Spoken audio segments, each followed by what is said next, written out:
नमस्कार साथियों। आज मैं आपके साथ एक ऐसे शख्स की कहानी साझा कर रहा हूँ जिन्हें मुखर्जी नगर के संदीप भैया या यूँ कहें कि पुष्पेंद्र भैया के नाम से जाना जाता है। इन्होंने विभिन्न राज्य लोक सेवा आयोगों के 73 प्रीलिम्स, 43 मेंस और 8 टाइम इंटरव्यू दिया है। लगभग 28 सालों से संघर्ष कर रहे हैं। यानी यूं कहें कि इनकी जितनी किसी की उम्र होती है उतनी इनकी संघर्ष की कहानी है, उतनी लंबी। मेरा व्यक्तिगत मानना है कि इस कहानी से आपको प्रेरणा से अधिक सीख लेने की ज़रूरत है।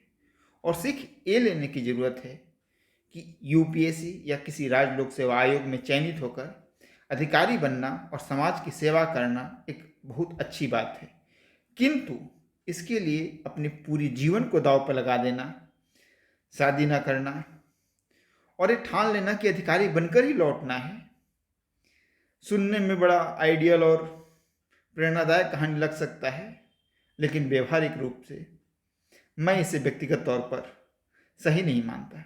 क्योंकि यूपीएससी और पीसीएस परीक्षाओं के अलावा भी जिंदगी में बहुत कुछ है। अगर आपको समाज सेवा ही करनी है तो समाज सेवा करने के भी बहुत सारे तरीके हैं। अगर आपने एक बार ठीक ठाक शिक्षा प्राप्त कर ली तो आप अलग अलग तरीक़ों से समाज की सेवा और खुद भी एक अच्छे कार्य में अपने आप को झोंक सकते हो। तो अगर आप राज्य लोक सेवा आयोग या संघ लोक सेवा आयोग की तैयारी कर रहे हैं तो जब तक आपको लगता है 8 साल, 10 साल, 5 साल, एक निश्चित समय कर लें कि इतने समय में मुझे तैयारी करनी है। अगर सफलता मिलती है तो बहुत अच्छी। ये बात तय है कि सारे अभ्यर्थियों को सफलता नहीं मिलनी है, क्योंकि सफलता का प्रतिशत कम है। किंतु अगर आपने राज्य लोक सेवा आयोग या संघ लोक सेवा आयोग की परीक्षा की तैयारी ठीक ठाक तरीके से की है तो जीवन यापन और अच्छे तरीके से जीवन यापन करने के बहुत सारे तरीके उपलब्ध हैं।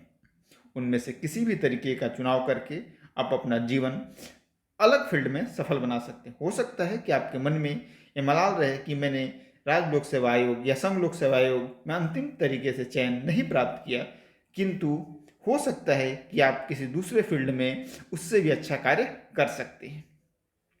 संजीव सन्याल एक आईएएस ऑफिसर हैं, भारत सरकार में भी कार्यरत हैं।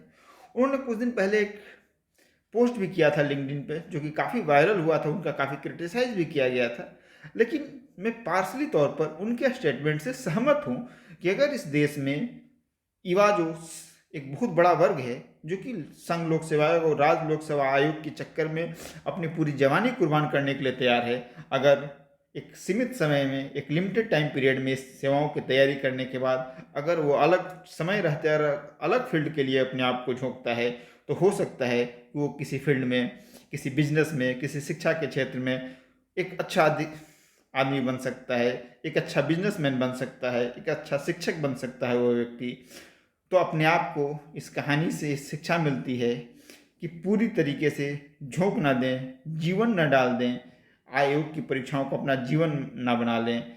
एक परीक्षा समाज सेवा का, एक आपको कद देने का एक अच्छा माध्यम है, किंतु एक यही माध्यम हो आज के डेट में ऐसी कोई अनिवार्यता नहीं है। बहुत सारे ऐसे माध्यम हैं जहाँ पर आप समाज की अच्छी तरीके से सेवा कर सकते हैं। धन्यवाद।